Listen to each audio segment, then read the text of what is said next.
Bueno, para continuar con lo que estuvimos hablando la clase pasada, estábamos haciendo referencia a los factores que limitan la movilidad de una proteína, ¿sí?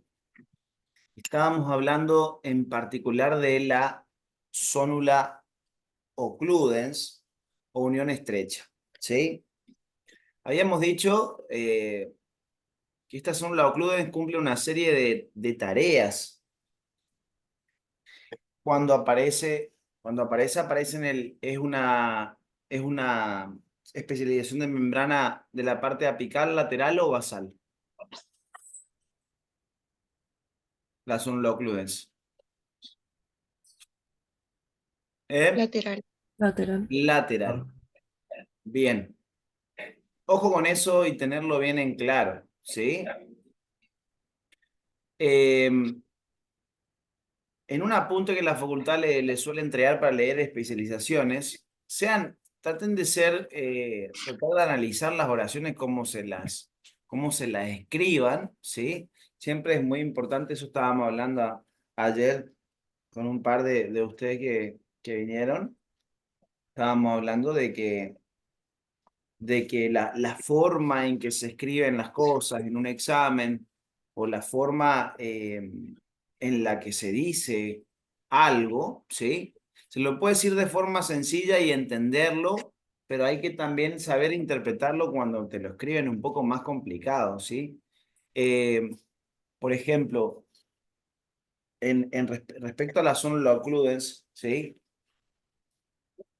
les, Hay en una parte de un apunte que les suelen entregar, les suelen decir que es una especialización que está ubicada en el sector lateral, en el sector o dominio lateral, en la zona más cercana a la parte apical. ¿Qué les parece eso?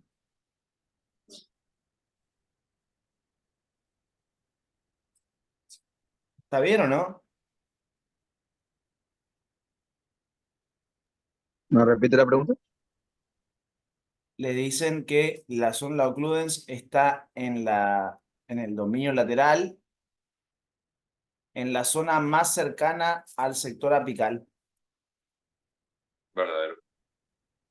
Está en la zona vecina, justamente, pero que no les confunda porque les dice que está en el sector lateral, en la zona más cercana al sector apical.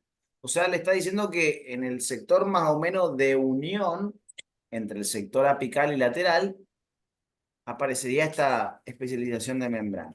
¿Sí? Pero está en dominio lateral. ¿Sí? Acuérdense, ténganlo presente a eso. Bien.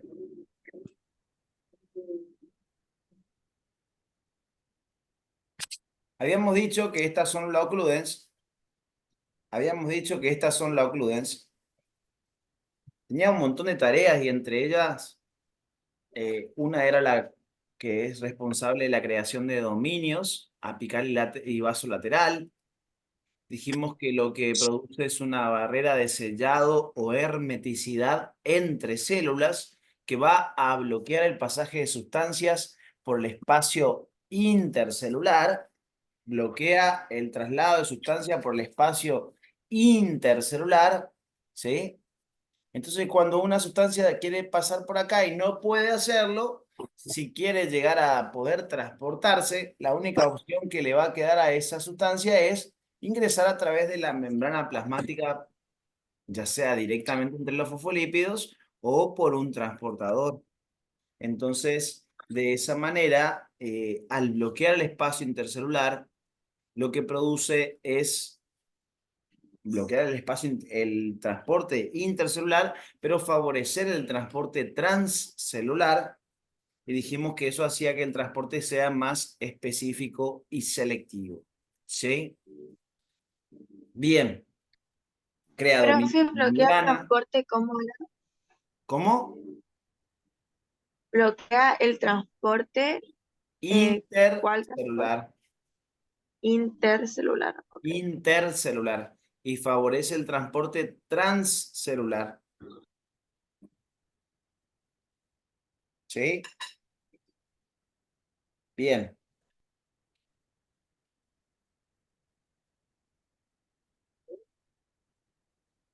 ¿Qué más hace la célula occludens? Dijimos que lo que producía era participaba en la formación de barreras hematotisulares. ¿Cuáles eran las 3 barreras hematotisulares? Hematoencefálica, hematotesticular y hematotípica. Perfecto. Perfecto.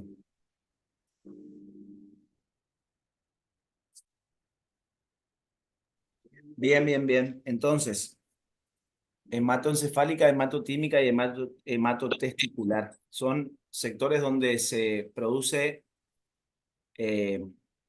la protección de determinados componentes para que, digamos, no cualquiera pueda pasar a través de la sangre hacia esos tejidos. ¿Sí?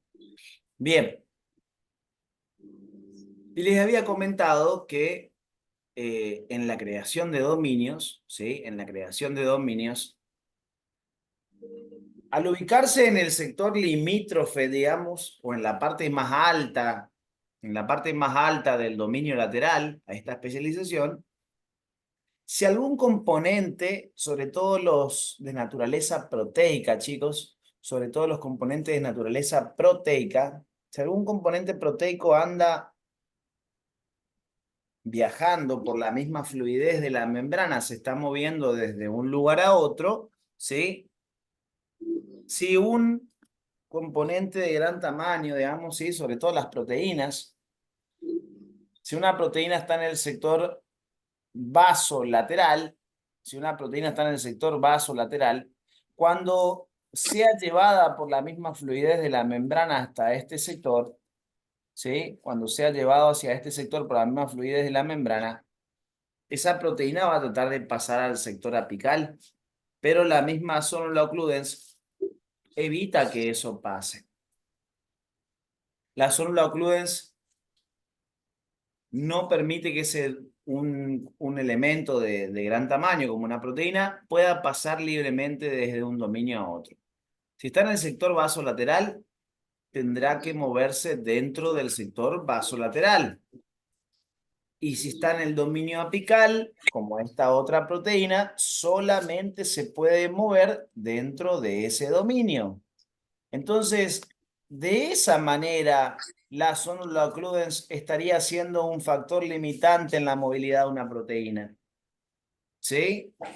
A pesar de que la membrana plasmática es más amplia si la consideramos completa, cada componente proteico solamente puede moverse dentro de su propio dominio, por la presencia de la sonula occludens. Cuando la proteína llega al sector donde está la sonula occludens y se quiere tratar de pasar al otro dominio, la sonula occludens evita el intercambio de la proteína, digamos, desde un dominio a otro. Solamente se puede mover, su movimiento se circunscribe al dominio en el cual está trabajando. ¿Sí? No se puede salir de ahí. ¿Estamos de acuerdo? ¿Vamos bien? Sí, sí, sí. Bien. Sí, sí. Yo les voy a, rapidito, esto es como para cerrar la parte de factores que limitan la movilidad de una proteína. ¿Sí? Les voy a mostrar algo en particular, porque esto lo van a tener que estudiar en transporte también. ¿Sí? Lo van a tener que estudiar en transporte. A ver, a ver, a ver.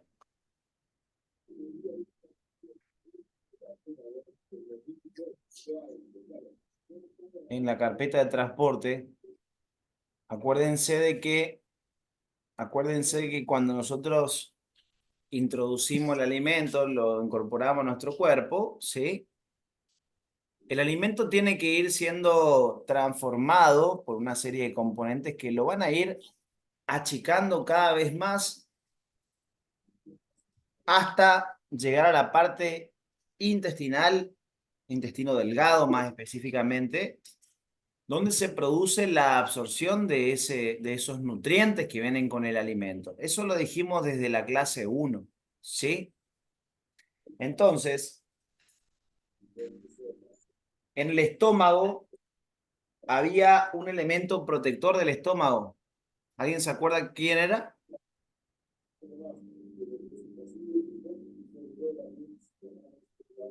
¿Eh?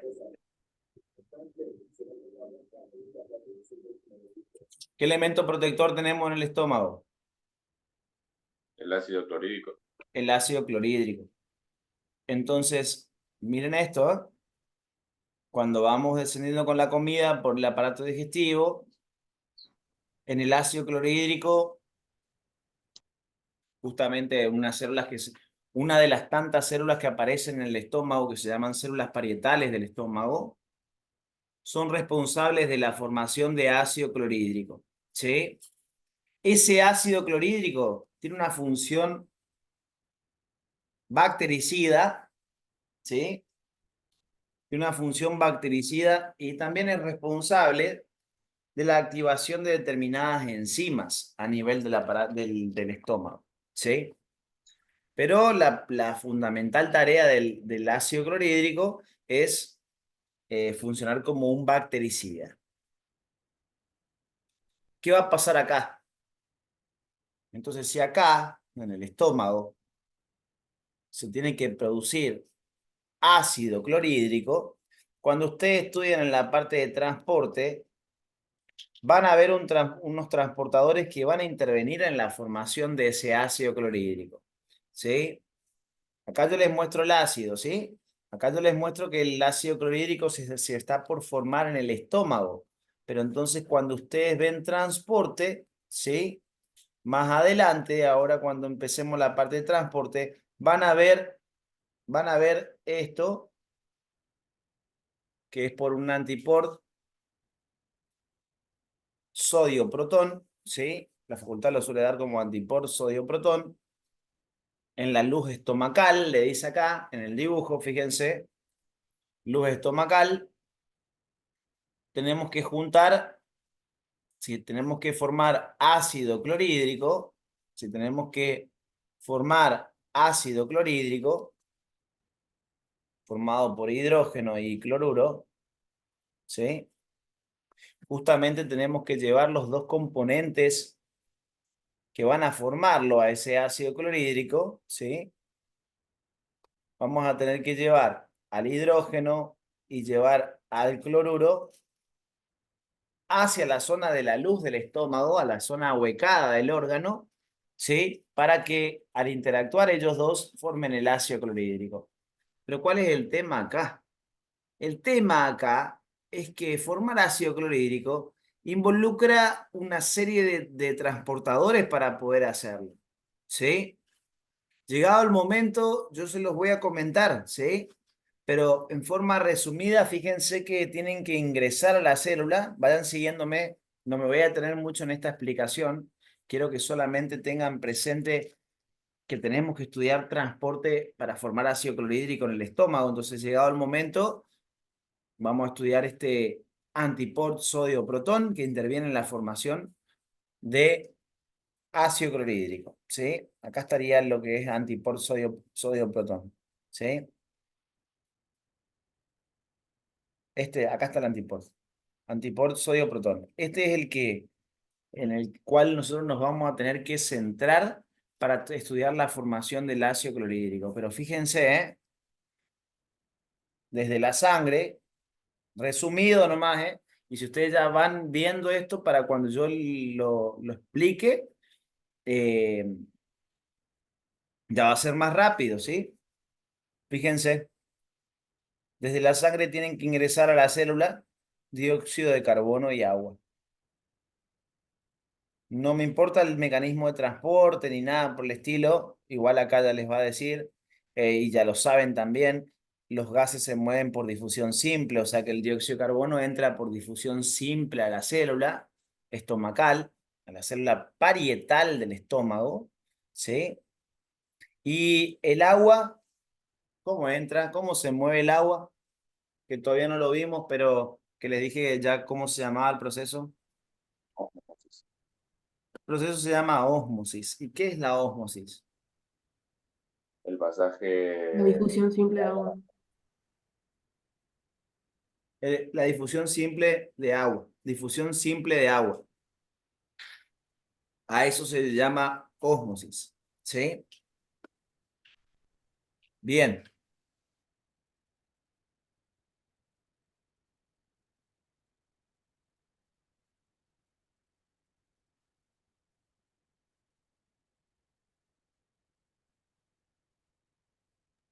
Bien, entonces, difusión simple del dióxido de carbono, ósmosis del agua, que también es difusión simple si lo pensamos.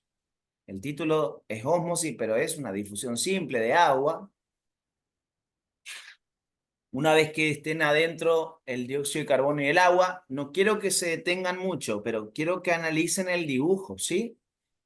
Después siéntense y analícenlo, cosa de que después yo lo repita y sea más fácil, pero fíjense que no es difícil porque ustedes ya saben que los gases se mueven por difusión simple. Esa parte de transporte ya está sumamente cocinada, la parte de transporte pasivo.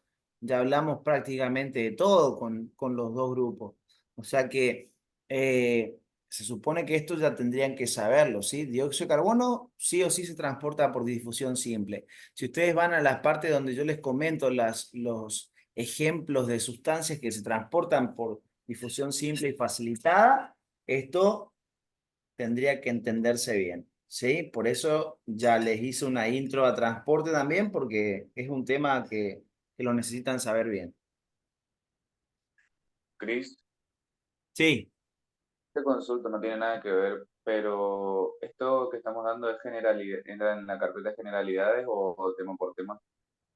no, no, no. Esto entra también dentro de tema por tema, Ah, porque es vamos a como dar para ahora. solamente, es como para solamente darles una pequeña intro. Yo le estoy por Ah, comentar enseguida en relación a la zona occludens, siguiendo con nuestra explicación de membrana, pues estamos en membrana, ¿no? Estamos en sí, sí. membrana. Yo enseguida les voy a comentar algo de la zona occludens para que vean realmente la importancia de esa zona occludens. Pero ya que nos metimos en el aparato digestivo, porque estoy por mostrarles para la zona occludens la parte intestinal, ahí les comenté lo del aparato digestivo. Y le estoy comentando que porque después vamos a decir en el transporte, bueno, vamos a estudiar la formación de ácido clorhídrico en el estómago y que vos sepas dónde estás, para qué sirve. Entonces, ya que nos metimos en esa parte, mostrarles que van a haber determinados transportadores, determinados tipos de transporte a través de la membrana que ustedes van a tener que estudiar en algún órgano en particular.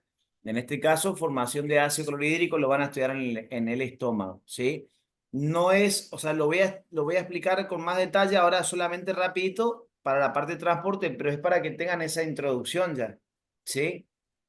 Esto es todo el tema por tema. Ya volvemos a membrana, pero es como un poquito nos salimos y vamos a este detalle de transporte. Dióxido de carbono y agua. Dióxido de carbono y agua se van a combinar químicamente en presencia de una enzima que se llama anhidrasa carbónica. Anhidrasa carbónica, ¿sí? No se detengan, pues quiero solamente explicarles el dibujo como para que tengan una noción, ¿sí? Para que sigan el orden del dibujo para cuando yo lo explique bien. Vamos a repetirlo, pero más lento después. Dióxido de carbono y agua ingresan, se combinan por la anhidrasa carbónica formando ácido carbónico. Se formó ácido carbónico, que es este que está acá. Y el ácido carbónico se termina disociando, se termina separando y produciendo protón y bicarbonato. Protón y bicarbonato. ¿Sí? Protón y bicarbonato. Fíjense, ahí ya te escucho. El protón se va para un lado y ese protón se va a utilizar para sacarlo hacia la luz del estómago. El bicarbonato va a ir hacia la sangre. Presten atención a esas cosas del dibujo. Dióxido de carbono y agua ingresaron por difusión simple y ósmosis. La anhidrasa carbónica transformó en ácido carbónico. El ácido carbónico se dividió o disoció en protón y bicarbonato. ¿Sí? Escuchen bien esto. Escuchen bien lo que les voy a decir.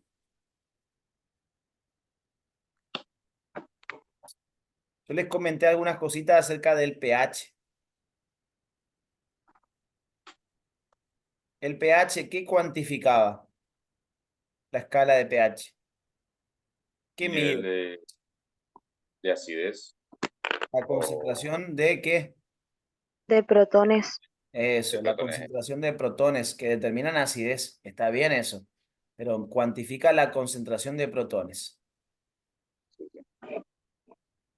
Este cuantifica la concentración, o sea, este va a determinar un determinado pH, ¿sí? El pH mide los protones. El bicarbonato es la acción completamente opuesta a la del protón en nuestro cuerpo. Los protones, un aumento de protones, chicos, un aumento de protones. ¿Qué determina sobre el pH?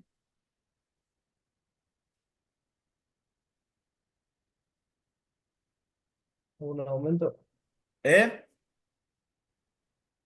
un aumento, un aumento. ¿Aumento del pH? No, El pH era inversamente proporcional a la concentración de protones.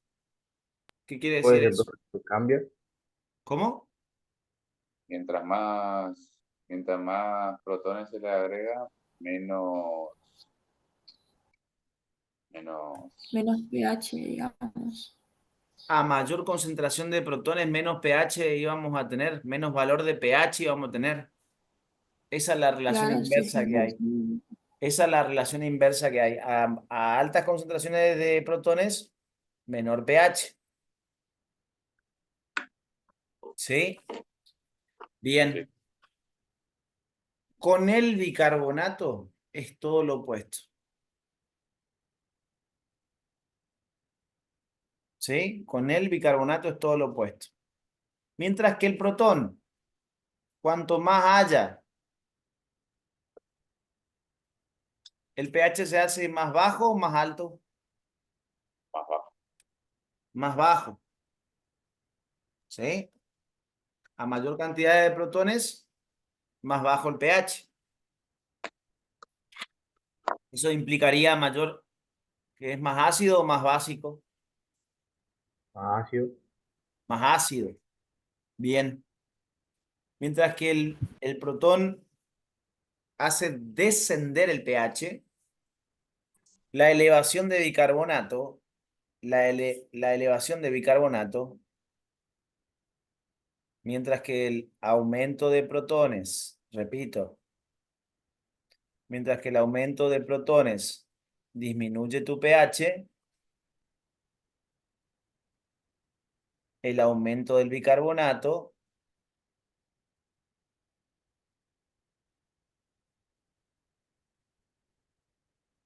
aumenta tu pH.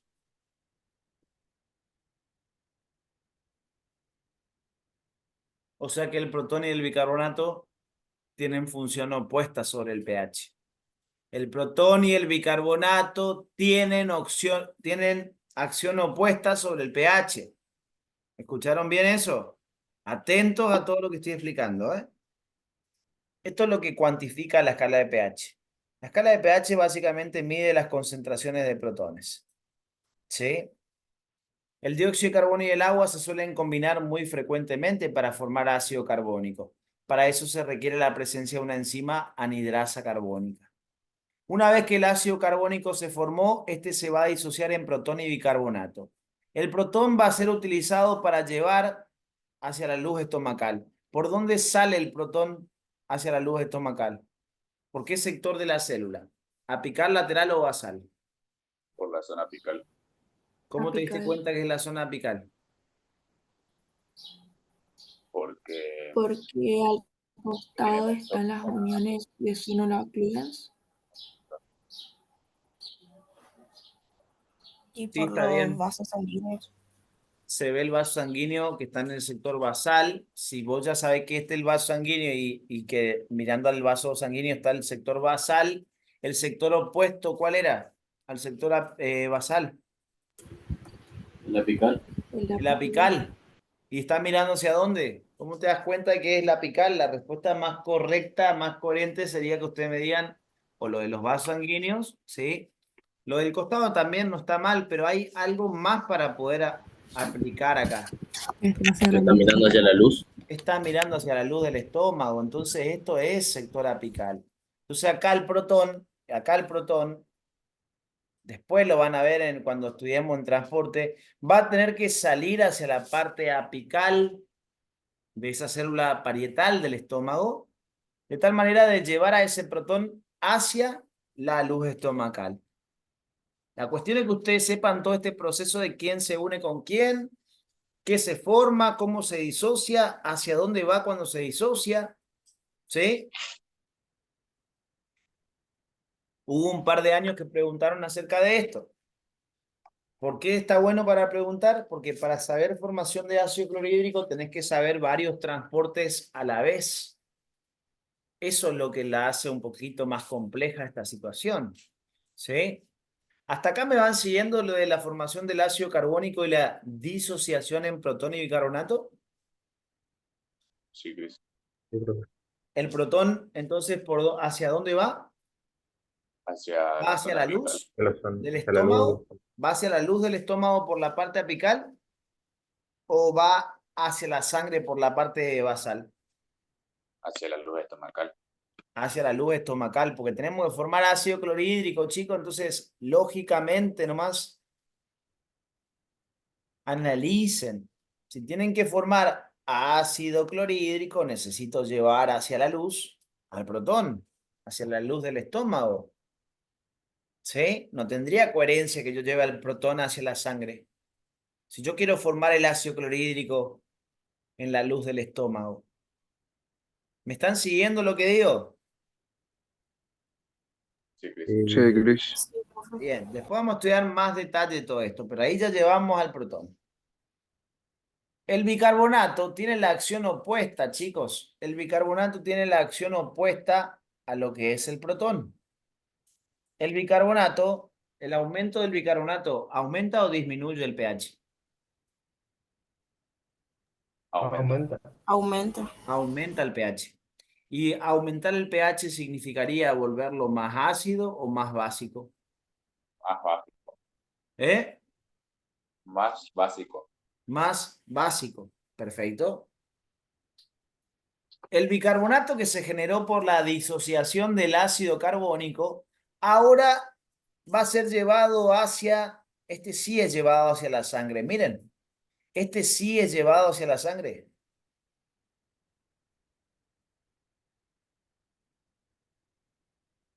Entonces, escuchen bien. Piensen en la formación del ácido carbónico y su disociación.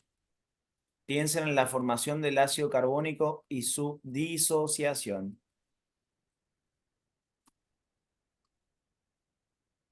¿Sí? Escuchen bien, ¿eh?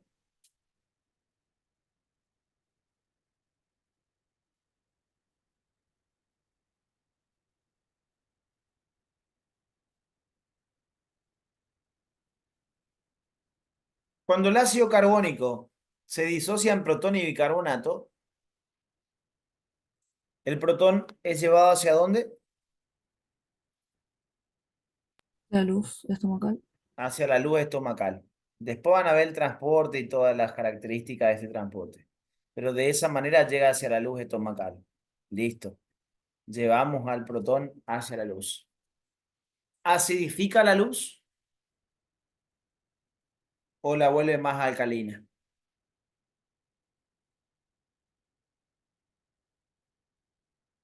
La vuelve más alcalina. ¿Qué está por formar el protón, eh? La vuelve más ácida. ¿Qué está por ¿Por formar qué? el protón? Ácido clorhídrico. Ácido clorhídrico. Por nombre. Por nombre. Si hay ácido clorhídrico para formar el ambiente, ¿qué es? Ácido. Ácido. Entonces repito, si los protones son llevados hacia la luz del estómago, ¿acidifican la luz o la vuelven más básica o alcalina? Acidifican la luz. Acidifican la luz. Si queremos formar ácido clorhídrico, estamos acidificando el espacio. ¿Y cómo se acidifica un espacio? Aumentándole la cantidad de protones. Y acá estamos llevando protones hacia la luz del estómago. ¿Me están siguiendo hasta acá? Sí. Sí. Nunca di las clases como se las estoy dando a ustedes, les aviso. Están aprendiendo de una forma completamente diferente a otros años. Pero está saliendo copado, así que ojalá que les Me esté siento, sirviendo. Ojalá que les esté sirviendo, pero este año cambié toda la secuencia de cosas hasta el momento. Acidifica la luz, ¿sí? Yo este momento, y sin explicar transporte, el año pasado no podía explicar esto.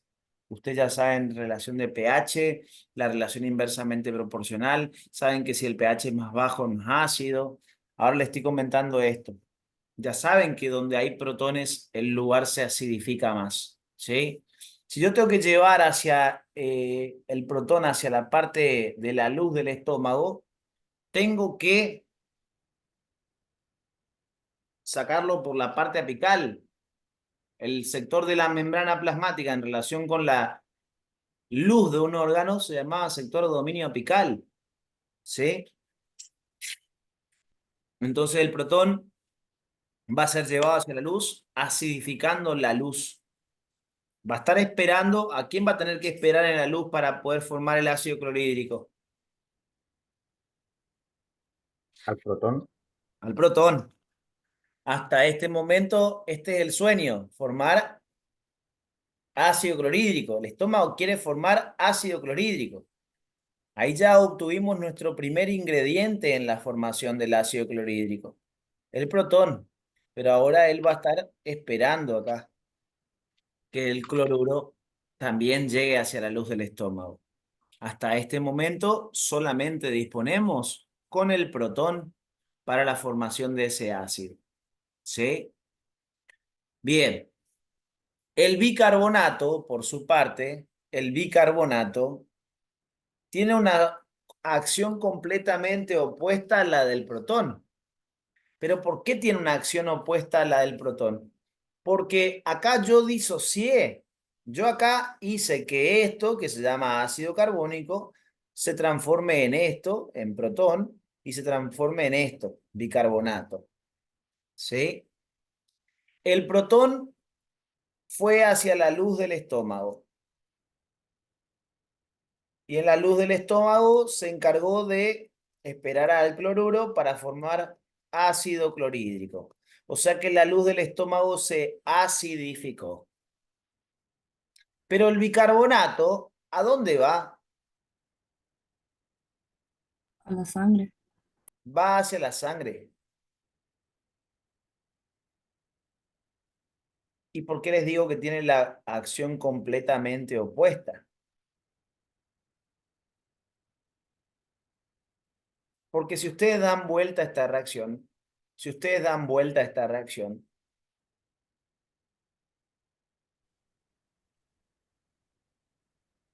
en este momento yo le dije que el bicarbonato se dividía o se transformaba, se disociaba, como lo quieran llamar, en protón y bicarbonato. Pero resulta ser que de la transformación de ácido carbónico, ¿sí? De la transformación de ácido carbónico a protón y bicarbonato, en algún momento ocurre en esta dirección la transformación química, o sea, el ácido carbónico se disocia en protón más bicarbonato, ¿sí? En un momento la reacción química ocurre en esta dirección y en otro momento ellos dos se pueden asociar para formar ácido carbónico. O sea que esta reacción realmente es, como les muestra acá, una reacción reversible, ¿sí? Es una reacción reversible. ¿Qué les dije que pasaba cuando hablábamos de equilibrio? Una situación de equilibrio puede pasar a un estado de desequilibrio que cuando el cuerpo lo detecta va a tratar de corregirlo. ¿Y qué les dije que pasaba cuando algo aumentaba mucho, mucho, mucho, mucho? ¿Qué quería hacer el cuerpo con eso? Bajarlo. Va a querer bajarlo para volver al equilibrio, ¿sí? Como dice el dicho, si la vida te da limones, o sea, como diciendo, aprovechar lo que te da la vida y sacarle el jugo a eso, digamos, aprovechar al máximo lo que te dé la vida. Si la vida te da limones y ponete a hacer un jugo de limonada, por lo menos, no vas a quedar mirando los limones cómo se pudren ahí. Ay, la vida me dio muchos limones, bueno, vamos a dejar que se pudran. Y no. ¿Por qué les digo eso? Porque si vos tenés mucho de algo, no dejes que siga acumulándose, transformarlo en algo más vale, transformarlo del limón al jugo, por lo menos. Lo mismo va a pasar acá. Si tu cuerpo tiene mucho ácido carbónico, ácido carbónico, ácido carbónico, el cuerpo dice, no, pará, está alto esto, vamos a bajarlo. Entonces, ¿qué hace? Baja el ácido carbónico y en una situación de equilibrio químico va a bajar la cantidad de ácido carbónico y va, para bajar a eso, va a tener que desplazar la reacción química. Escuchen bien, escuchen bien. Si yo tengo alta cantidad de ácido carbónico, la reacción química se desplaza en dirección de la flecha azul o de la flecha roja, en la búsqueda de equilibrio.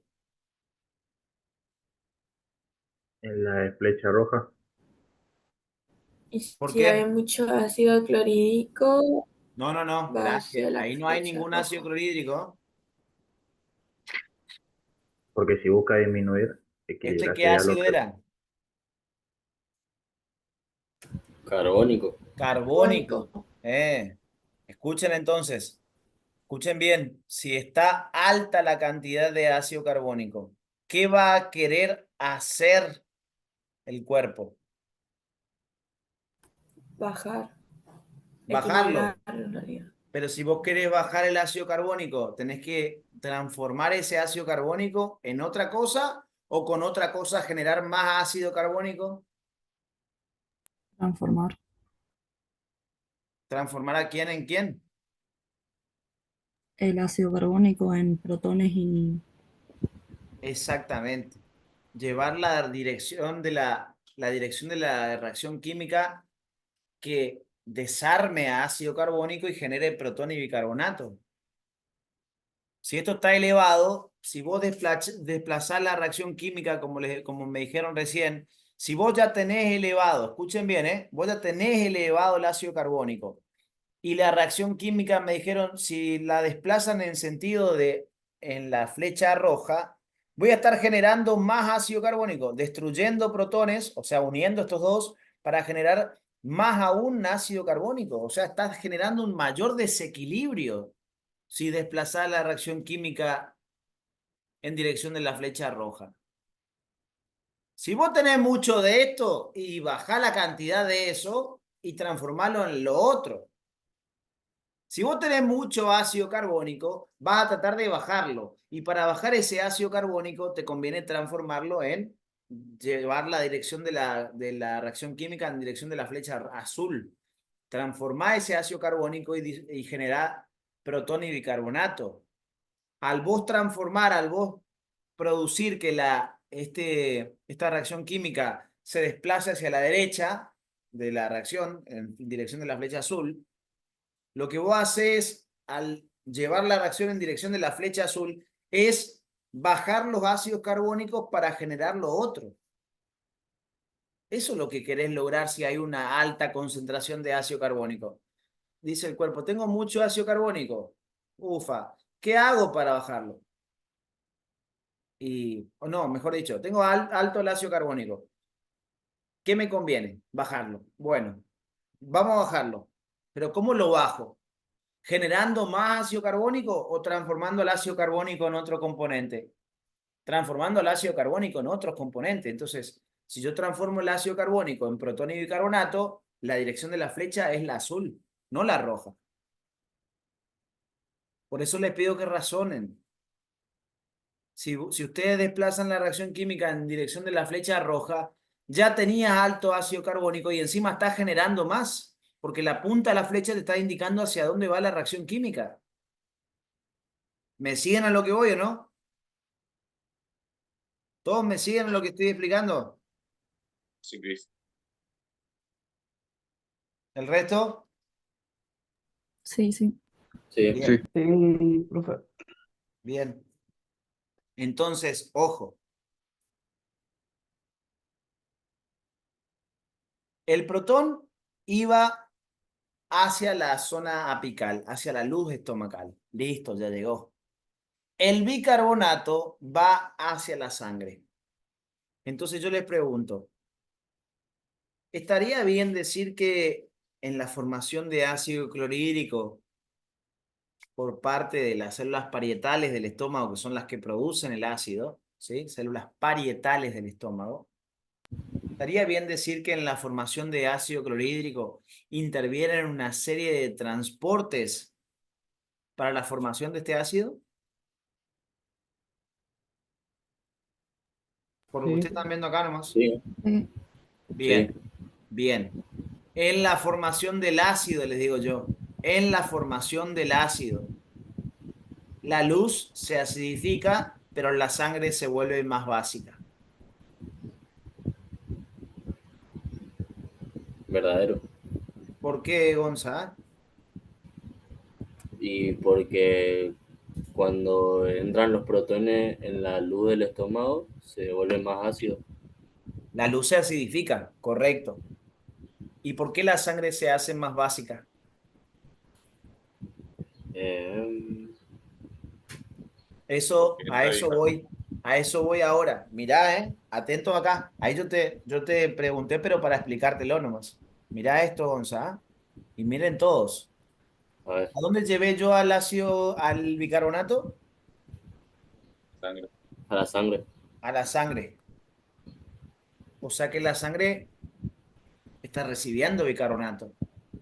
Si la sangre Sí. empieza a recibir bicarbonato, ¿qué va a pasar con esa concentración de bicarbonato en sangre? Aumento. Aumenta. Aumenta. Entonces se elevó la concentración de bicarbonato. Si se eleva la concentración de bicarbonato, se sale del equilibrio. Queremos volver al equilibrio. ¿Qué me conviene hacer con ese bicarbonato? ¿Subirlo o bajarlo? Transformarlo. Lo Bajarlo. voy a querer bajar. Y si voy a querer bajar la concentración de bicarbonato, me conviene que la reacción química vaya en dirección de la flecha azul o de la roja. La roja. De la En roja. dirección de la flecha roja. El bicarbonato, atentos a esto, el bicarbonato tiene un efecto antiácido. ¿Nunca tomaron un alical? ¿Nunca tomaron Pro- un alical para la resaca? Profe, Sí. no sería que tipo, por ejemplo, cuando tomas alical como que transforma un poco en tu organismo, como va calmando, sería la acidez. Exactamente. ¿Pero por qué, Fer? Porque el componente del alical, uno de los componentes es el bicarbonato. ¿Y qué pasa con el bicarbonato? El bicarbonato tiene una carga negativa. Entonces, al tener una carga negativa, ¿a qué atrae? ¿A qué carga? La positiva. A la positiva del protón, Al protón. al protón. Entonces, si vos combinás protón con bicarbonato, sumale el hidrógeno nomás, sumale el hidrógeno, acá ya tenés un hidrógeno. Le sumás otro hidrógeno, ¿y qué se te forma? Pero lo positivo, No se transforma en positivo. Se asocia la parte negativa con la parte positiva del protón. ¿Pero qué se forma acá? Ácido Ácido carbónico. Carbónico. Ácido carbónico. Por eso, si vos tenés elevada la concentración de bicarbonato, el bicarbonato tiene la capacidad de unirse, escuchen bien esto, porque esto les sirve para pH, el bicarbonato tiene la capacidad de unirse y neutralizar al protón. Cuando el bicarbonato se une al protón, se formó un nuevo componente que es el ácido carbónico. Y para transformarse, para generar ese ácido carbónico, tuviste que hacer que el protón desaparezca. Por eso la presencia de bicarbonato disminuye la acidez. Disminuye la acidez. Disminuir la acidez sería subir el pH o bajar el pH. Bajar. Pensá un pH más Subir el bajo, pH. un pH más Subir el bajo, un pH. pH más ácido, más básico.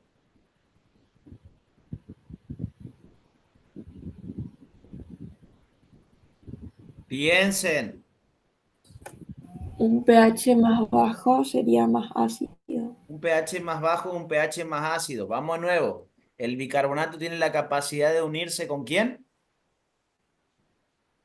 Con el Con hidrógeno. el Con protón. el protón. Al unirse Protón. con el protón, Se lo eso va a neutraliza. hacer que el protón como por sí mismo desaparezca. Ya no es protón. Ya se asoció con el bicarbonato para formar ácido Carbónico. carbónico. Entonces, cuando yo tengo bicarbonato en un lugar, cuando yo tengo bicarbonato en un lugar, el bicarbonato, como tiene una gran capacidad de unirse a protones, va a ir disminuyendo los protones en un espacio. Va a ir disminuyendo los protones en un espacio. Vos tomás el alical que tiene bicarbonato y cuando cae hacia tu estómago, si vos tenés mucha producción de ácido en el estómago, es como el bicarbonato es como que anda un limpiador con una aspiradora potente que va chupando y va prendiéndose de un protón. Cada uno se puede prender a un protón. Entonces, si el bicarbonato llega hacia la zona del estómago y está con esa aspiradora gigante que atrae a un protón, lo chupa y lo atrae hacia él, el bicarbonato se pega con el protón y se forma ácido carbónico. Ya no hay protón, ya se formó un nuevo componente que es el ácido carbónico. Entonces la presencia de bicarbonato, ¿qué determina sobre la concentración de protones? ¿La aumenta o la disminuye? Disminuye. La La disminuye. disminuye. Y si disminuye la concentración de protones, el pH, ¿sube o baja? Sube. Sube. O sea que el bicarbonato es acidificante o vuelve más alcalino un espacio.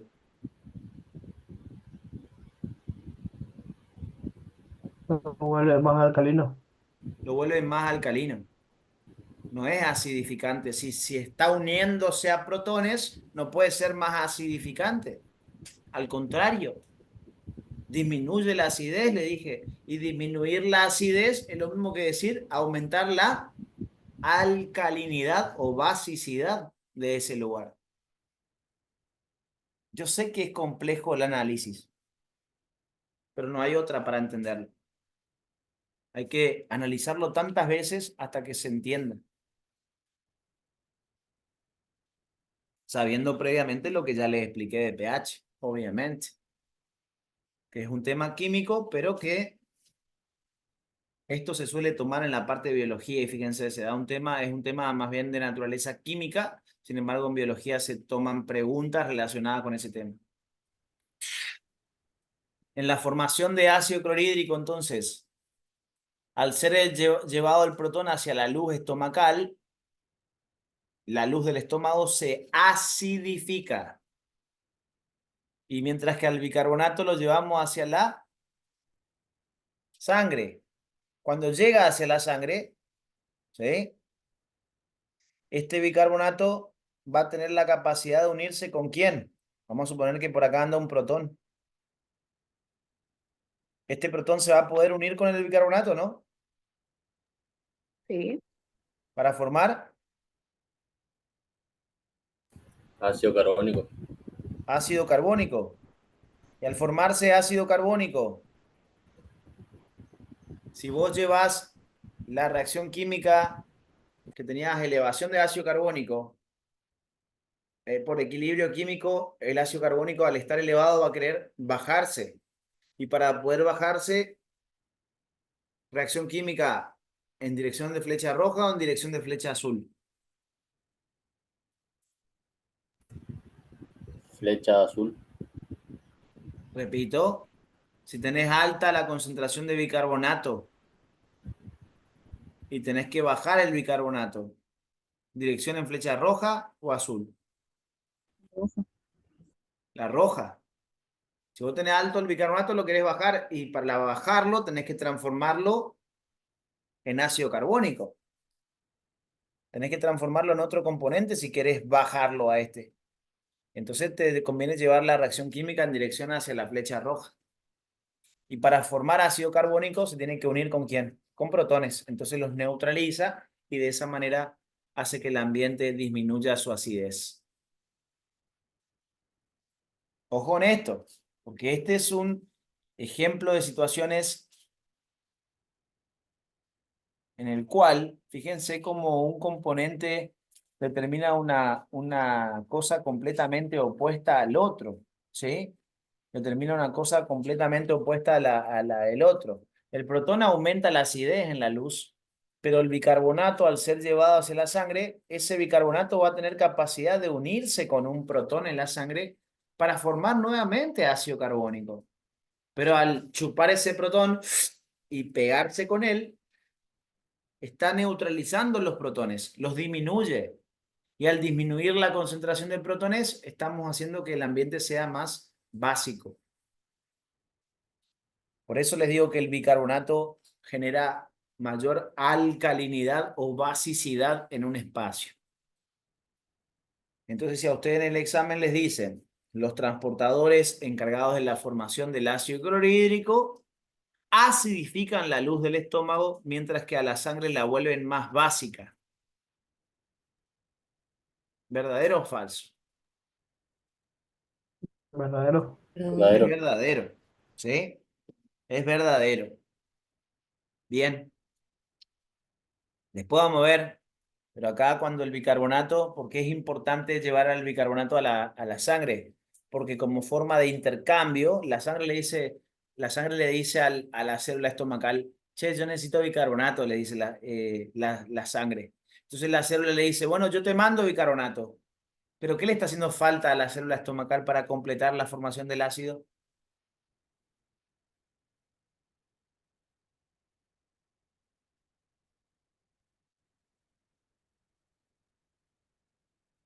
Nadie me escuchó, ¿no? ¿Cloro? ¿Puedes repetir? Necesito el cloro. ¿Sí? Les dije esto, si la sangre le está pidiendo bicarbonato a la célula, le dice, che, célula, ¿tenés bicarbonato? La célula le dice, sí, yo tengo, pero a cambio, dame qué cosa, cloruro. Entonces, este bicarbonato que se generó acá es llevado hacia la sangre como una forma de intercambio con otro componente que es el cloruro. El cloruro ingresa a la célula primero y después se va a dirigir hacia la parte apical para salir hacia la zona de la luz. Y cuando llegue hacia la zona de la luz, se va a combinar químicamente con el protón y de esa manera va a formar ácido clorhídrico. ¿Es más complejo esto? Sí, pero esta es una intro general como por lo menos para que vean toda la serie de quilombos que tenemos que hacer para simplemente formar ese ácido en el estómago. ¿Qué van a tener que estudiar en su momento cuando yo les explique con más detalle todo esto?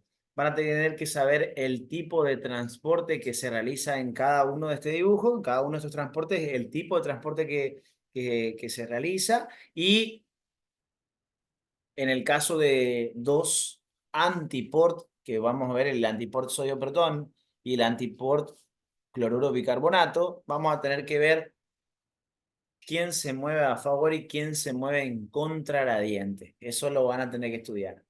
Pero fíjense el despelote de cómo para formar ácido clorhídrico. No es que se genera el ácido y listo. Hay todo un quilombo de transportes a realizar para que esto pueda ocurrir de manera eficaz. ¿Vos interrumpís alguna de estas cosas? Y se interrumpe la formación del ácido clorhídrico. Vamos a suponer que la difusión simple no requiere de ninguna proteína, o sea que esto se puede realizar directamente entre los fosfolípidos, ¿no? La ósmosis es una forma de difusión simple, o sea que también no requiere de la participación de ningún elemento proteico. Esos procesos se realizaban directamente entre los fosfolípidos. O sea que la difusión simple y la ósmosis no creo que generen el problema en esta situación. Pero piensen en esto. Si por alguna razón se altera el trabajo de la enzima anidrasa carbónica, ¿sí? La anidrasa carbónica, ¿qué estimula? ¿La formación de qué?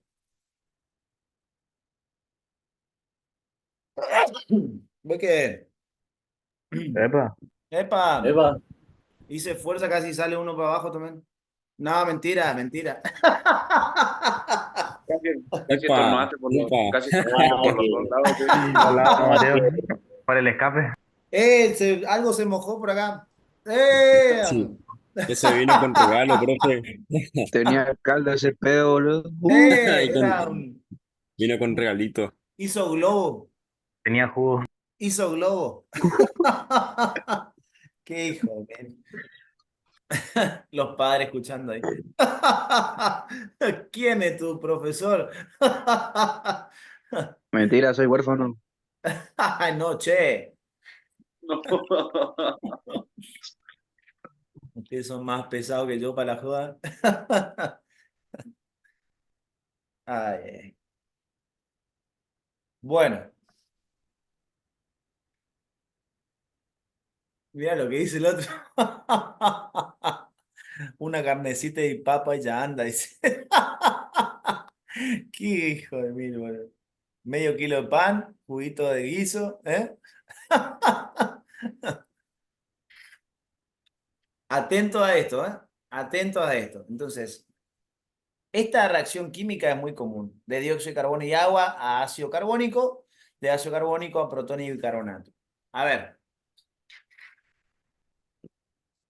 esto continuamente está ocurriendo en una u otra dirección. ¿Sí? El bicarbonato,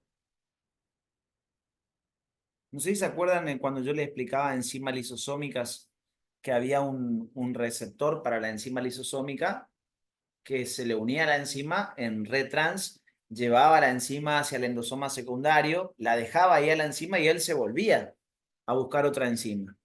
Bueno, el bicarbonato hace algo parecido con el protón, chicos.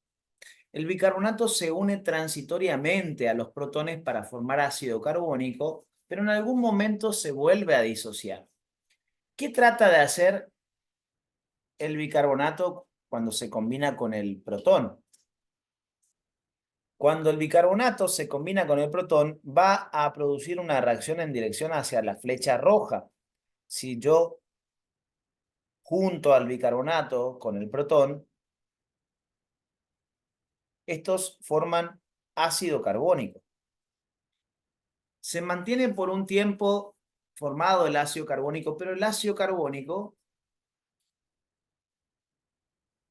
en algún momento va a volver a transformarse en protón y bicarbonato. A este protón, ¿saben cuál es la situación ideal para eliminarlo? Al protón se lo trata de eliminar el exceso de ácidos de nuestro cuerpo. ¿Por dónde les parece que sería ideal eliminar?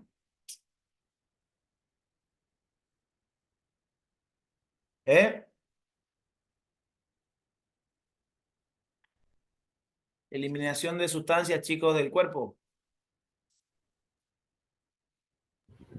La orina. La orina. Exacto, la orina. Entonces, miren esto. Si yo fuera el bicarbonato y este fuera el protón se une a mí al unirse conmigo formamos ácido carbónico. Yo me muevo por la sangre como ácido carbónico, pero cuando la sangre va a filtrarse para formar la orina, el ácido carbónico se rompe y se vuelve a transformar en bicarbonato y protón. Y ya aprovechamos el filtro de la sangre para mandar este protón por la orina. Entonces, elimino el ácido, elimino el protón, que es lo que determina acidez, y el bicarbonato queda libre para ir a buscar otro protón.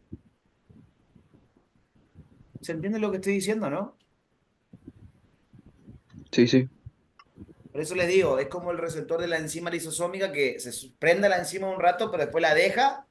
En este caso, tira el protón hacia la orina para eliminar el exceso de ácidos del cuerpo, lo tiramos por la orina y el bicarbonato va de nuevo a buscar otro protón. ¿Sí? Por eso es importante la concentración de bicarbonato en la sangre. ¿Sí? Escúchenme una cosa. Esto ya es para análisis de ustedes. Escuchen bien esto. Se ha visto que una de las principales alteraciones que se producen cuando tenemos diarrea es la eliminación de bicarbonato por la materia fecal. Esto, ¿qué traería como consecuencia? Un aumento del pH, piensen, o una disminución del pH.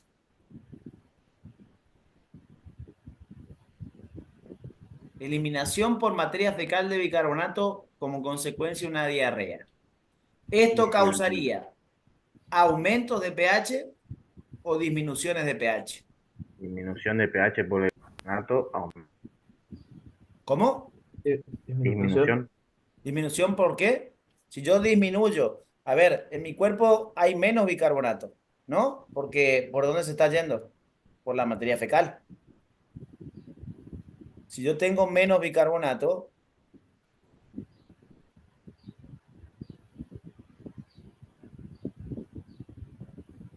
¿voy a poder neutralizar los protones? No. No. O sea, si no tengo bicarbonato, los protones van a quedar libres. Y cuanto más libres tenga protones, el pH es más ácido o más básico. Más ácido. Más ácido. Y eso implica un pH más alto o más bajo. Un pH ácido, pH más Más alto. bajo. un pH bajo. más bajo. O sea que la pérdida de bicarbonato a través de la materia fecal, cuando se produce una diarrea, produce una acidosis por pérdida de bicarbonato. Al perder el bicarbonato, no tengo quien se una a los protones. Si los que se tienen que unir al protón para llevarlo a la orina y tirarlo a la orina, si no tenés bicarbonatos, los protones están todos libres. Y cuanto más libres tenés protones, más ácido es tu lugar. ¿Sí? Bien. Se produce una acidosis como consecuencia de la pérdida de bicarbonato por la materia fecal. Uno no presta atención a todas esas cosas, pero les voy a contar otro chisme, ya que estamos, ¿no? Porque esto es cuestión de, más allá de la parte biológica, es tratar de entender a nuestro cuerpo. Esto no tenía ni pensado dárselo, pero escuchen bien. Si yo pierdo bicarbonato por la materia fecal, entonces se genera una mayor alcalemia o acidemia. ACM. Acidemia. O sea que tengo un exceso de ácido, ¿no? pH bajo o alto. Bajo. Bajo. ¿Qué tendríamos que tratar de hacer en esa situación de desequilibrio? Tratar de equilibrar las cantidades. Claro, a ver, perdiste bicarbonato, la pérdida de bicarbonato hizo que tu concentración de protones libres esté Alta. más alta y que por ende tu pH esté más Más bajo. bajo. Si tu situación de desequilibrio es que tu pH descendió. Este es tu problema. Este es tu problema. ¿Qué va a querer hacer tu cuerpo para equilibrarlo? Eliminar protones. A ver, vamos de Aumento de nuevo. pH. Si tu desequilibrio es que bajó el pH, ¿qué va a querer hacer tu cuerpo? Aumentar el aumentarlo. pH. Subir el pH. Aumentar. Y subir el pH implicaría eliminar protones o generar más. Eliminar. Eliminar. Eliminar protones. ¿Saben qué hace el cuerpo muchas veces como respuesta a un desequilibrio? Cuando te agarra diarrea, hay veces en que el desequilibrio es tal, tus ácidos corporales aumentaron y tu cuerpo tiene que buscar la forma de volver a equilibrarse. ¿Saben qué hace el cuerpo para volver a equilibrarse? Para tratar de eliminar ese exceso de ácido. Te genera ganas de vomitar. Y al generarte ganas de vomitar, vos vomitás y cuando vomitás, ¿qué largás? El contenido de lo que comiste con ácido clorhídrico. Y entonces estás sacando ácido de tu cuerpo. Y al sacar ácido de tu cuerpo, tu pH sube. La situación de desequilibrio fue que tu pH descendió por pérdida de bicarbonato por la diarrea. El descenso de pH causado, porque empezaron a aumentar los protones, dice el cuerpo, no tengo forma de equilibrarme, no tengo forma de equilibrarme, tengo que subir el pH. De alguna manera tengo que subirlo al pH. O sea, bajar la acidez. Cuando no le queda otra, dice, bueno, pero hay mucho ácido clorhídrico en el estómago. Generame un vómito y eliminame ese ácido. Al eliminar el ácido clorhídrico del cuerpo, eso hace que tu pH suba. O sea que el vómito se cree que es una forma de compensación del pH ante una situación de desequilibrio. Profe, ¿y si comiste guiso? ¿Eh? ¿Y si comiste guiso? Y está jodido el tema ahí. Está jodido el tema ahí. Pero siempre es en respuesta a un desequilibrio, chicos. ¿Sí? Siempre es en respuesta a un desequilibrio. ¿Qué te da gana de hacer al otro día que te diste vuelta del pedo? Te da arcada, te da ganas de vomitar, pero ¿por qué? Porque estás con el cuerpo muy ácido también y encima estás deshidratado. ¿Se entiende? Por eso, ¿qué pasa? Si vos con el alcohol generás mayor acidez, ¿por qué? Ahí es que se toma el alical. Y porque vos le estás dando bicarbonato.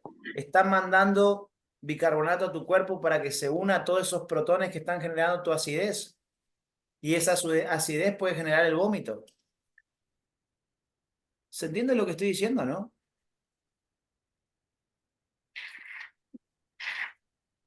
¿Están siguiendo en todo lo que digo? Esto es realmente lindo entenderlo así. Yo no aprendí así en el ingreso. Yo le enseño porque esto tiene aplicación desde el punto de vista práctico. ¿Sí? Tiene aplicación desde el punto de vista práctico y yo no lo sabía hacer. Yo no lo sabía aplicar así como ustedes en introducción. ¿Ah? Ujú.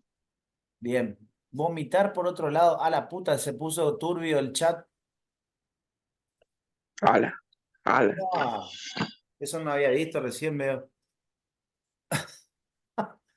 Bueno, esto es para formación de ácido clorhídrico. Hice una intro, ¿eh? O sea, después vamos a hablar con más detalle de estos antiport, porque acá vamos a tener que meternos a estudiar después cuando volvemos en la parte de transporte, cuando yo les explique mejor esta formación de ácido clorhídrico, ¿sí? Vamos a volver a insistir sobre esto que ya nombramos y vamos a centrarnos en el transporte de los antiport para saber bien en qué consisten y cuáles sustancias se mueven a favor y cuáles en contra.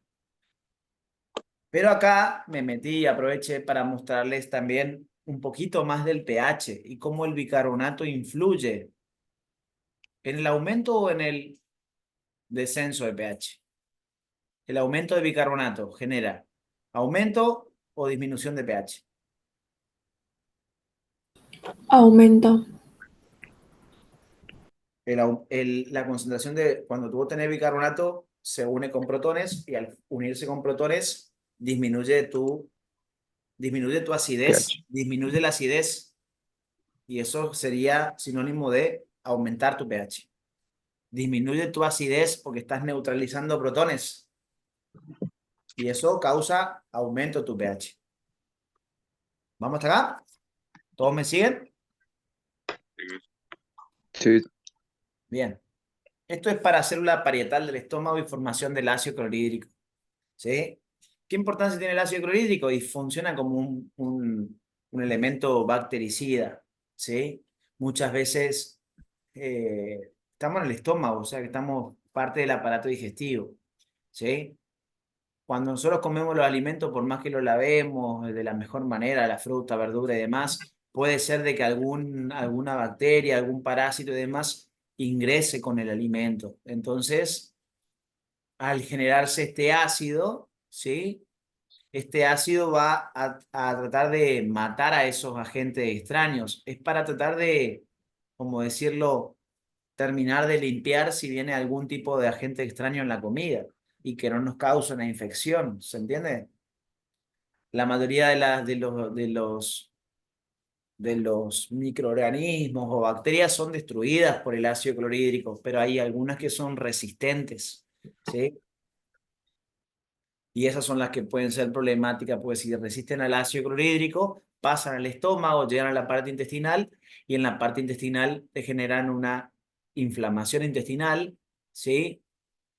Con destrucción de las estructuras de absorción de la parte apical, que son las microvenosidades intestinales.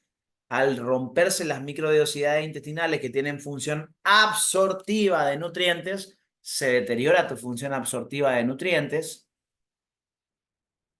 Como no podés absorber los nutrientes en el intestino, quedan en la luz del intestino los nutrientes.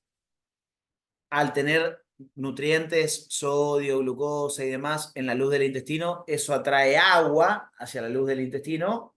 Entonces, como no se puede absorber correctamente, sigue su camino, como quien dice, y terminás eliminándolo por materia fecal. Como consecuencia de una falta de absorción de nutrientes, los nutrientes quedan en la luz intestinal. En la luz intestinal atraen agua y eso se va por la materia fecal. Como consecuencia de la falta de absorción, tenés una materia fecal con nutrientes que no se pudieron absorber correctamente y una mayor cantidad de agua de la normal. Entonces, por eso se genera la diarrea.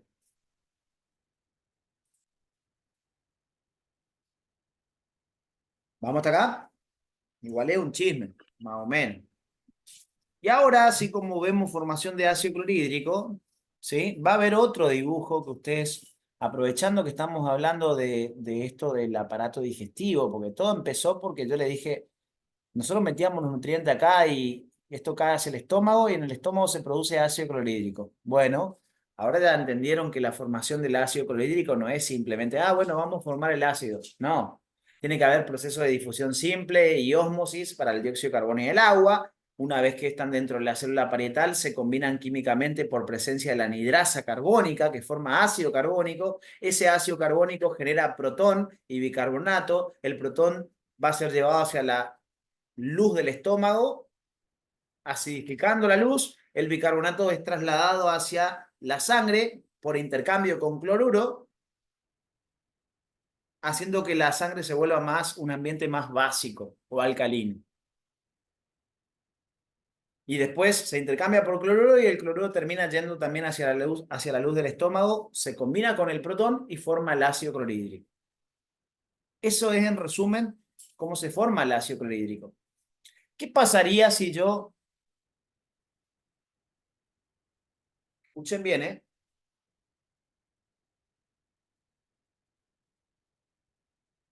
se va a poder formar ácido clorhídrico si la anhidrasa carbónica deja de trabajar?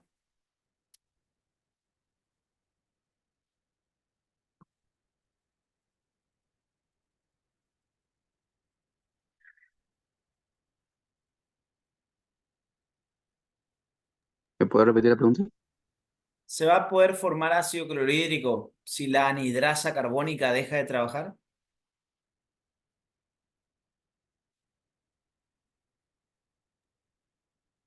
No. Y no. ¿Por qué?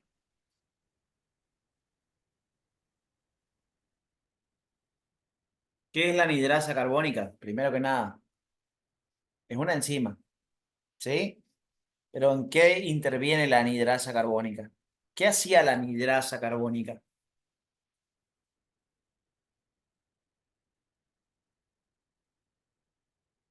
Bueno, pues, Un componente metabólico. está bien, pero recién en lo que les expliqué qué hacía. La formación de ácido carbónico, ¿no era? Bien, pero a quién y a quién toma para formar ácido carbónico? Unía el Dióxido de protón carbono con y agua. ¿Cómo? Dióxido de Dióxido carbono de y agua. carbono. ¿Y a quién Y más? agua. Y al agua. Dióxido de carbono y agua. El dióxido de carbono y el agua, miren esto, asocien, fíjense qué fácil esto. Sumen los componentes nomás y se dan cuenta de lo que se forma. Acá tenemos hidrógeno, listo, es un ácido entonces. Tengo carbono, que los ácidos tienen un componente metálico o no metálico, No metálico.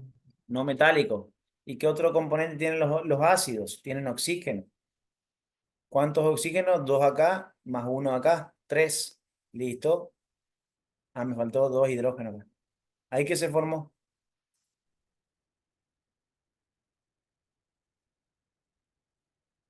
El ácido Un ácido carbónico. carbónico. El ácido carbónico. ¿Y qué enzima realizaba esta formación? La anhidrasa carbónica. Ahí está la anhidrasa carbónica. La anhidrasa carbónica realiza la transformación de esto, media la transformación, digamos, de dióxido de carbono y agua en ácido carbónico. ¿Y este ácido carbónico en qué se disocia después?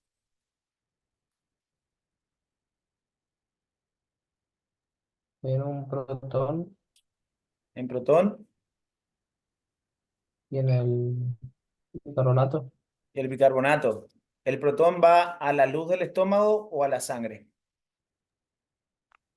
A la luz, A la luz del estómago. El bicarbonato va a la sangre. a la sangre. ¿Se podría decir que la anhidrasa carbónica estimula la acidificación de la luz y la alcalinidad de la sangre? Verdadero. ¿Por qué? Porque justamente separan lo que sería el protón ¿Quién y separa? el- o sea, después se disocia, se va el protón por un Ahí lado, que está. sería Ahí me eso. gustó más. Ahí me gustó más. Vos necesitas esto, la anhidrasa carbónica, para transformar al dióxido de carbono y al agua ¿en qué? En ácido carbónico. Sí, Si vos estás estimulando la formación de ácido carbónico, la anhidrasa carbónica hace que esto aumente. Y si esto aumenta, el cuerpo va a tratar de disminuirlo. Y para disminuirlo, genera protón y bicarbonato. El protón se va hacia la luz, acidificándose la luz. El bicarbonato va hacia la sangre, alcalinizándose la sangre. O sea que la anhidrasa carbónica, al formar ácido carbónico, al intervenir en la formación del ácido carbónico, lo lleva a que éste aumente. Y este aumento del ácido carbónico estimula la formación de protones en la luz y, y el traslado después de la formación de bicarbonato, traslado hacia la sangre. O sea que en cierta forma, la acidificación de la luz y la alcalinidad de la sangre se podría decir que está relacionada con la acción de la anhidrasa carbónica. Porque sin esa anhidrasa carbónica no formaríamos ácido carbónico y sin el ácido carbónico no tengo protones para llevar a la luz ni bicarbonato para llevar a la sangre. Mi pregunta antes fue, ¿qué pasaba? ¿Se va a poder formar ácido clorhídrico si la anhidrasa carbónica deja de trabajar? Y no. No. Y no. Si vos parás la fábrica de ácido carbónico, este no va a poder después generar protones. Fíjense cómo es una reacción donde hay varios elementos que van participando. Tiene que entrar dióxido de carbono, tiene que entrar agua, tiene que combinarse, tiene que estar la anhidrasa carbónica para combinarlo.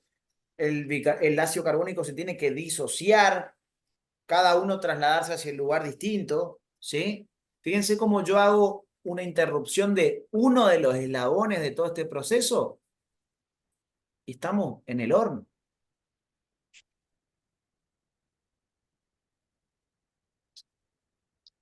No se va a poder producir el ácido clorhídrico en el estómago. Y si no se produce el ácido clorhídrico en el estómago, también hay que ser conscientes de que el ácido clorhídrico es algo que el cuerpo produce, chicos. Entonces yo no puedo estar en condición normal tomando todos los días bicarbonato. Porque ¿cuál puede ser la consecuencia que todos los días esté tomando un poco de agua con bicarbonato que tampoco está en dosis adecuadas?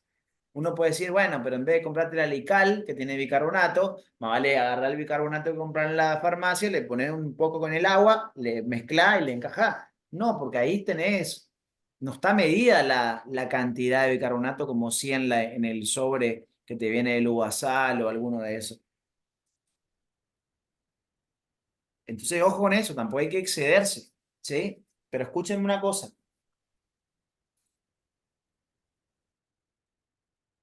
Si vos estás continuamente neutralizando el ácido, ¿cuál es la función del ácido? ¿Cuál es la función del ácido? ¿No es la ¿Pueden digestión? disolver los alimentos? ¿Cómo? La Disolver. digestión. Interviene en forma indirecta en la digestión de nutrientes, pero por activación de enzimas.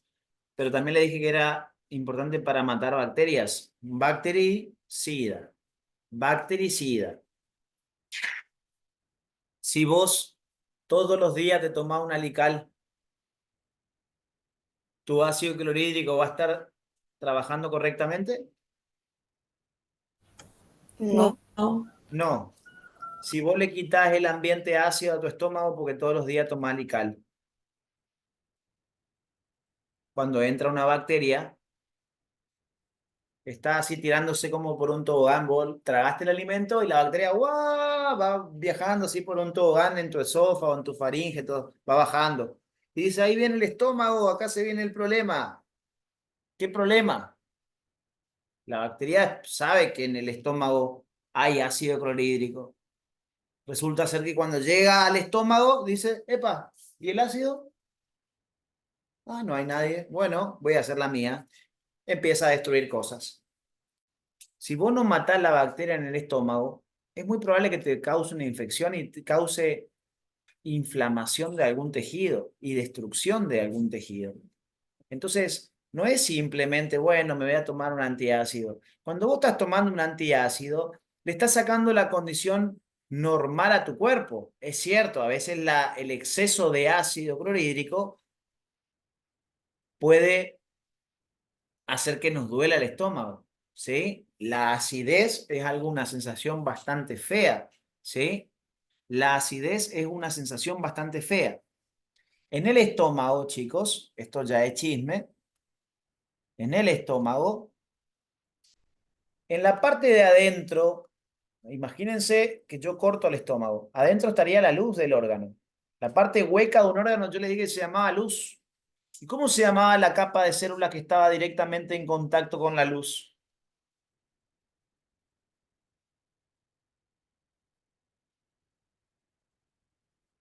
¿Qué tejido es? Lo vimos la clase pasada. Epitelial. Epitelial. El tejido epitelial.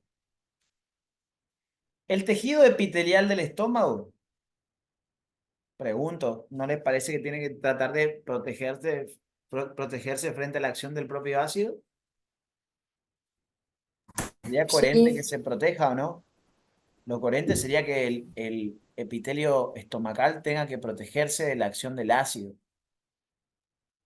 Justamente, las células epiteliales del estómago, cuando el ácido clorhídrico se forma en la luz del estómago, el ácido es uno de los ácidos más potentes que existe, chicos.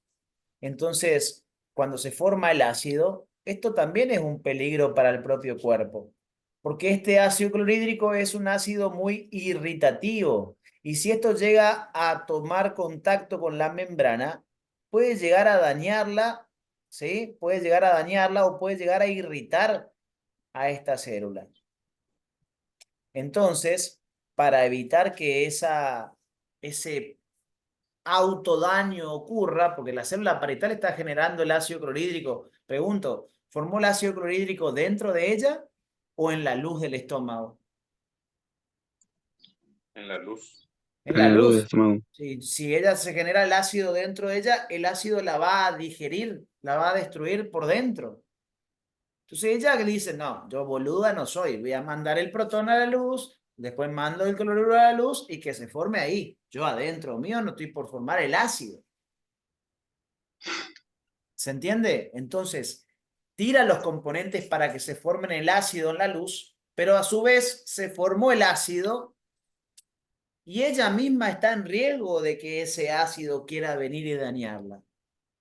Entonces, como forma de defensa frente a la agresión de ese ácido tan potente, las células epiteliales del estómago, ¿sí? Vamos a suponer que este fuera el epitelio del estómago, ¿sí?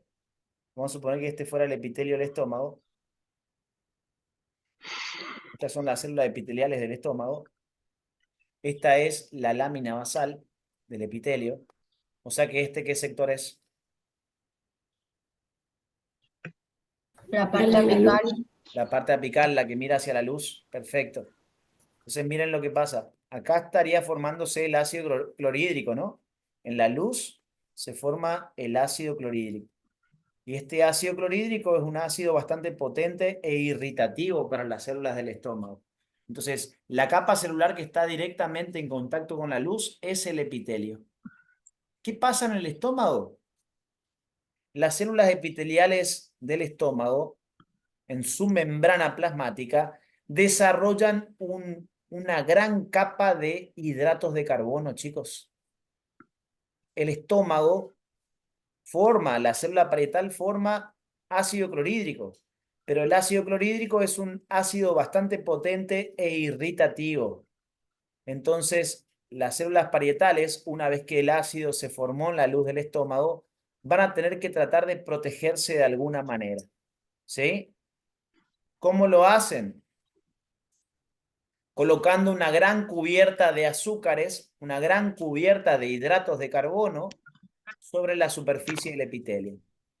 ¿Qué hace esta cubierta de hidratos de carbono? Esta gran capa de cubierta de hidratos de carbono, lo que hace es formar como un muro protector, para que el ácido no ataque la membrana de las células.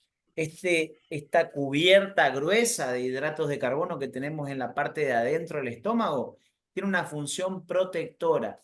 Forma como una especie de muro que se interpone entre la acción del ácido y la membrana plasmática. Evita que el ácido, dicho de una manera más simple, evita que el ácido tome contacto con la membrana.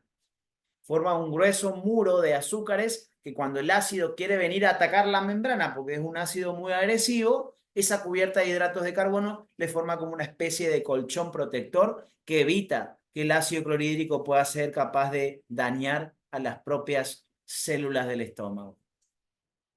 Algo parecido, ya se lo había comentado. Si en un órgano ocurre eso, ¿qué les hace pensar que en un organoide también no pueda ocurrir eso? En el interior del lisosoma,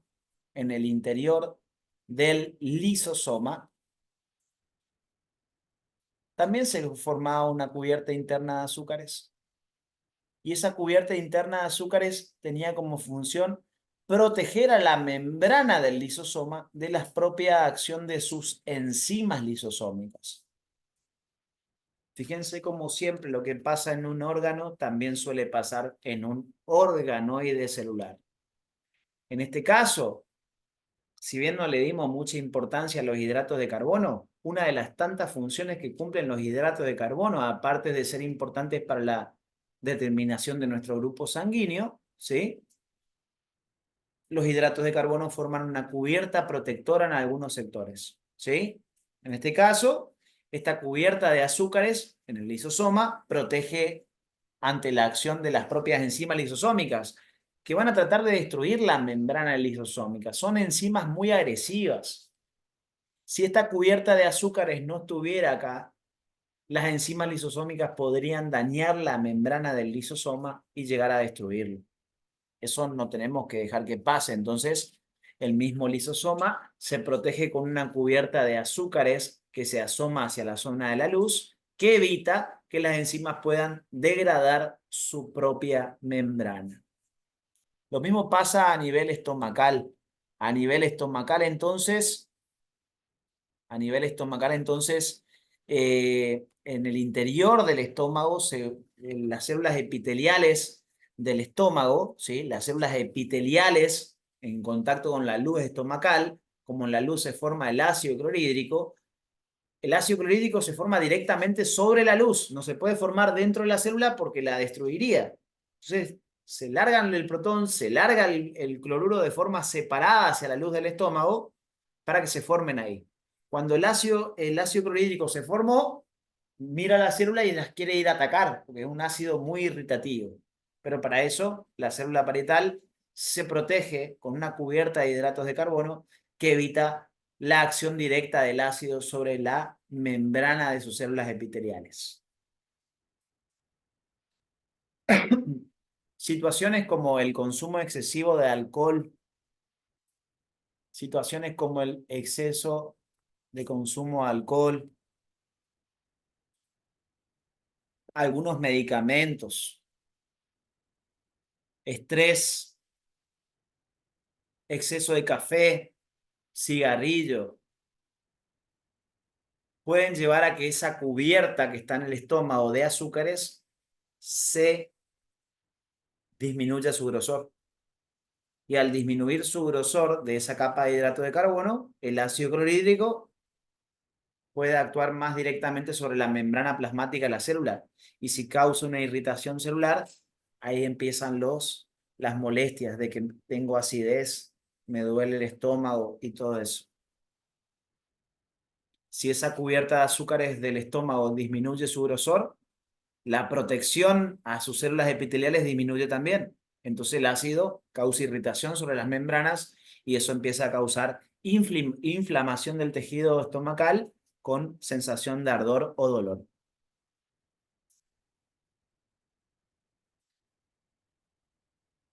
Claro, si permanece el contacto del ácido con las membranas celulares, empieza como una sensación de ardor y si se proyecta, si se prolonga en el tiempo y no se le da una verdadera solución, eso termina evolucionando a una pequeña úlcera. Exactamente. ¿Se entiende todo esto, no? Profe, Sí. entiendo la parte del café, eso, pero ¿por qué el estrés? Y no lo vas a entender así en este momento, porque el estrés, vos sabés que se lo nombra relacionado con prácticamente todas las enfermedades o desequilibrios que podamos tener en el cuerpo, pero es imposible que te lo comente químicamente, porque produce alteraciones en distintos niveles, digamos, en distintos sectores de nuestro cuerpo, alterando la producción de determinados componentes que son responsables de mantener en equilibrio a nuestros tejidos. Básicamente es como que vos pongas el estrés como poner una bomba en distintos sectores de tu cuerpo. Al hacer estallar esas bombas, obviamente que en ese lugar donde está una bomba, todo lo que estaba funcionando correctamente se desequilibra, ¿sí? Y al desequilibrarse, las reacciones químicas que ocurren normalmente en un tejido pueden dejar de hacerlo y al dejar de hacerlo, eso genera como consecuencia que algunos componentes que se tenían que formar no se formen, y eso a su vez desencadena otros desequilibrios y otros desequilibrios y otros desequilibrios que terminan siendo como una ficha de dominó empujando a la otra y que terminan causando la aparición de una gran cantidad de sintomatologías o un mayor riesgo al desarrollo de distintos tipos de enfermedades, ¿sí? El estrés no se lo estudia tanto, yo lo había estudiado por mi cuenta un poco, pero no se lo estudia como, a ver, no se estudia bien el efecto, el desencadenamiento de todos los fenómenos que causa el estrés, pero en forma sencilla te lo explico de esta forma porque es mucho más complejo, ¿se entiende, Aus? Sí, sí. Actúa a distintos niveles, produce alteraciones en la parte hidroelectrolítica, produce alteraciones en el cambio de temperatura que te puede llevar a una mayor pérdida de agua, puede llevar a una mayor producción o algunas veces a una menor producción de orina, también causando alteraciones en el equilibrio de las concentraciones de agua y sales en tu cuerpo.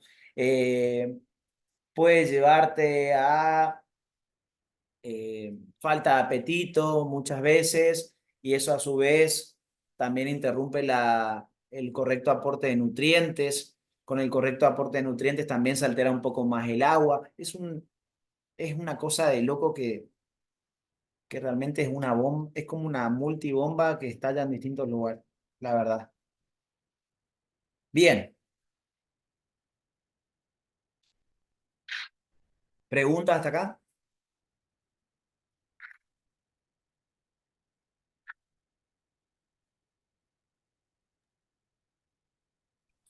Profe, a Sí. mí no me quedó algo claro de lo que habló al comienzo sobre las tres barreras de Mato. ¿Cuáles eran? Eso era solamente una introducción a la clase de hoy, pero porque lo habíamos visto en la clase pasada. La barrera hematoencefálica, hematotímica y hematotesticular. Bueno, ¿no viste el video de la clase pasada? No, sí, yo tenía anotado, pero me faltaban las tres, por Ah, los eso yo le nombres. volví a preguntar. Ajá, Hematoencefálica es una. Todas empiezan con hemato, ¿sí? Hemato con H al sí, comienzo, que sí, viene eso sí, de claro. sangre, digamos. ¿Sí? Hematoencefálica, hematotímica, que a veces aparece en un órgano que se llama timo, ¿sí? Ajá, Y la tercera es sí. la hematotesticular.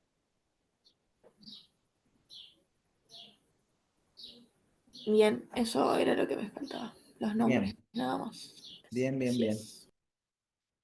¿Alguna otra cosita?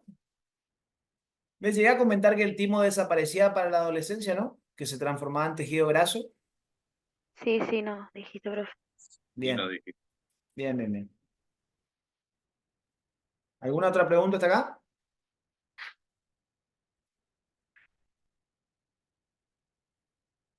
No, Chris. Bueno, esto es para la parte estomacal, ¿sí? Acá vamos a estudiar en transporte esto que les digo, la formación de ácido clorhídrico. ¿Es importante? Recontra importante, porque básicamente el ácido clorhídrico se trata de, aparte que va a participar en la activación de determinadas enzimas para la destrucción de los nutrientes, también va a ser importante porque si algún alimento viene con alguna bacteria y demás, en ese momento, cuando vos le tirás el ácido clorhídrico, estás tratando de matar a esos agentes extraños que puedan venir con el alimento. Una vez que pasamos del estómago, ya salimos hacia el intestino delgado, chicos. El intestino delgado es lo que le continúa al estómago, ¿sí? El intestino delgado tiene dos partes, y esto lo van a ver en anatomía, por eso ya está bueno si lo saben desde ahora. El intestino delgado cuenta con una primera parte que se conoce como duodeno, duodeno, que significa 12 dedos, es el significado de duodeno. Y la otra parte, aparte del duodeno, tenemos la otra parte del intestino delgado, es todo esto que ven acá, que es lo que normalmente le llamamos el chinchulín, que es el yeyuno ileón. yeyuno ileón. Se suele conocer como chinchulín, el yeyuno ileón, o también suelen ser conocidos como asas intestinales. Sin H, ¿eh? Asas intestinales. La primera porción del intestino delgado es el duodeno, ¿sí? Suele ser considerada la porción fija del intestino delgado. Eso es pregunta de examen de anatomía incluso. ¿Cómo se denomina la porción fija del intestino delgado? Duodeno. Y además de la porción fija, el intestino delgado tiene una porción móvil, que es el yeyuno ileón. Yeyuno ileón. ¿Sí? ¿Vamos hasta acá?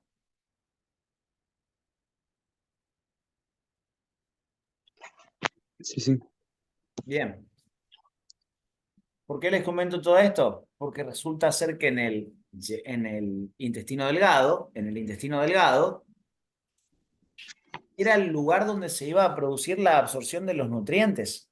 Nosotros vamos procesando todos nuestros alimentos para llegar a este lugar, al intestino delgado, y que acá se produzca la absorción de todos esos nutrientes, el aprovechamiento, llevar a esos nutrientes hacia la sangre, ¿sí? Llevar esos nutrientes hacia la sangre y que la sangre se encargue de distribuirlos por todo el cuerpo a esos nutrientes para proveerlos de energía. En este intestino delgado es donde se tienen que absorber los nutrientes, ¿sí? Entonces, esta absorción de nutrientes, nosotros consideramos de todos los nutrientes que van a servirle de aporte energético a nuestro cuerpo, ¿sí? El principal nutriente relacionado con la obtención de energía en nuestro cuerpo es la glucosa. Entonces, a nivel de el intestino delgado, ¿sí? A nivel del intestino delgado, nosotros tenemos que tratar de hacer provecho,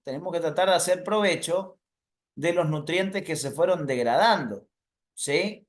Nosotros a nivel del intestino, acá están, en el intestino ya sabemos que hay una especialización de membrana apical que se encarga de la absorción de nutrientes, ¿sí? Son estas prolongaciones que ven acá que eran las microvellosidades intestinales.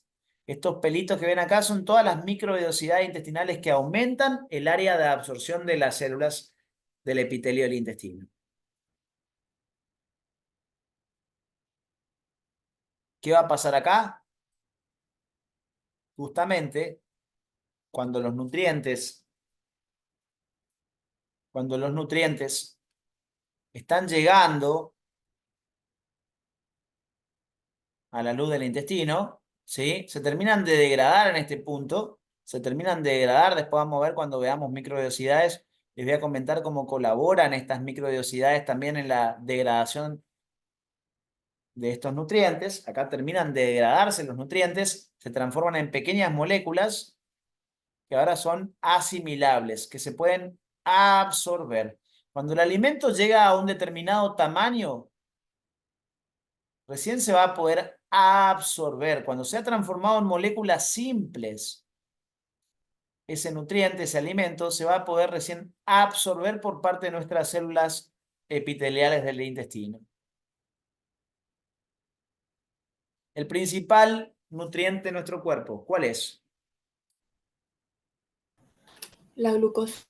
La glucosa. Entonces, cuando los nutrientes en general se absorban por las células intestinales tenían que tratar de llevarlo después a los nutrientes ¿a dónde? A la sangre. A la sangre. ¿Para qué? Para que se puedan trasladar. Para que se puedan trasladar y distribuir por todo nuestro cuerpo, básicamente. ¿Sí o no? Sí, sí. Entonces, eso me lleva a este dibujo. Este es el epitelio del intestino. Estamos acá adentro, en la luz del intestino.